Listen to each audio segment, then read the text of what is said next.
from a small town in the Adelaide Hills, so sport was always a big part of my culture, our culture growing up.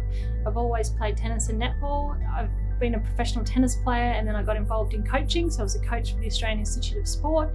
I've always been interested in motivation and human behaviour towards sport and professional elite sport.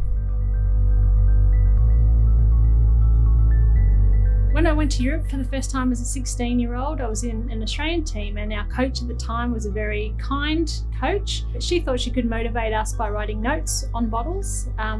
So thinking back and having a recent discussion with some of my teammates 25 years later, we kind of see it as a sliding doors moment where she just wasn't able to motivate us to get the best out of our tennis, and because of that we probably missed a lot of opportunities. There's a lot of different models used in sports science, from the normal model to regression.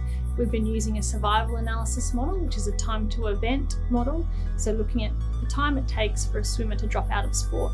We have a data set from Swimming Australia, specifically from Swimming New South Wales, so 17,000 plus swimmers between the ages of 10 to 15 years.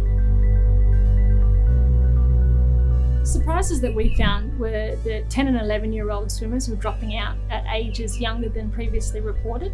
Also, swimmers in bigger cities were dropping out at higher rates than in rural cities, so that made us have a bit more of a think about the impact of the community coach and I guess the well-being of the young athletes in those areas.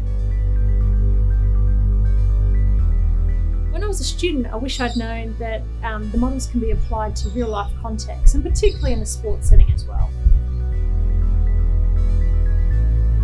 My advice to students applying models is that you really need to be clear what the questions are that you want answered before you can apply the appropriate models.